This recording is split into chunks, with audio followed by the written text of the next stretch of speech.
Oui, Madame la Présidente, je ne vais pas détailler l'intégralité de ce bilan. J'avais deux sujets. Il est de bon ton de ne pas couper la parole après qu'une vice-présidente fait le bilan, et je voudrais revenir à ce qu'a dit Madame Ferreira tout à l'heure sur le budget supplémentaire quand elle a expliqué sur les effectifs. Et elle nous a dit en toute transparence qu'il y avait eu 21 recrutements sur la collecte des ordures ménagères. Alors moi, je ne suis pas plus bête que l'autre, mais je calcule, et c'est justement l'année où on est passé au 1+1. Ce qui veut dire qu'on a recruté du personnel au moment où on passe une fois de moins dans un certain nombre de communes de la métropole. Bon, déjà, qu'on vienne s'interroger.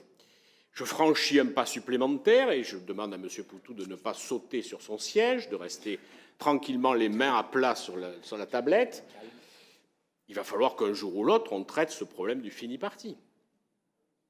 Il n'est pas acceptable, à un moment donné, humainement, que des agents de Bordeaux Métropole ayant la même rémunération, certains sont à 7h36 et d'autres sont à 3h.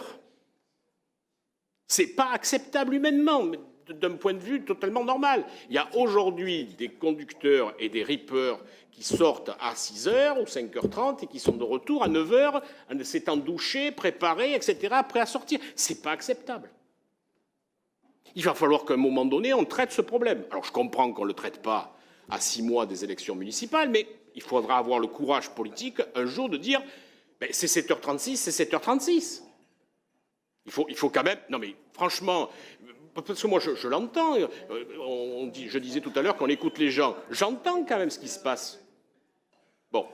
Et il y a des optimisations à faire sur ce sujet-là. Difficile, j'entends bien, mais il y a des optimisations à faire. Ensuite, merci de nous avoir fait parvenir, enfin en tout cas moi je l'ai reçu pour ma commune, ce qui s'est passé entre 2020 et 2024 sur les déchets.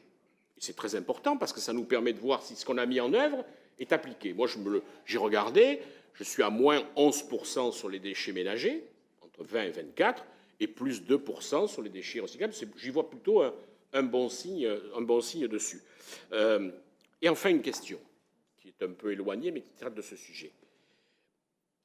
Je voudrais savoir à peu près où nous en sommes sur notre GIP ou notre SPL, sur le traitement des déchets avec les syndicats qui nous entourent, parce que nous arrivons quasiment au terme de ce mandat. Dans le mandat futur, nous allons relancer notre délégation de service public sur le traitement des déchets. L'usine d'incinération de Senon a une cure de jouvence, elle a été améliorée. Ils nous attendent. Les syndicats qui sont autour de nous, et vous les avez vus à de multiples reprises, il faudrait que le petit groupe de travail que nous avions mis en œuvre sur ce sujet se réunisse à nouveau, parce que le temps avance et le temps presse, nous sommes attendus sur ça, et qu'il faudra bien à un moment donné prendre un certain nombre de décisions.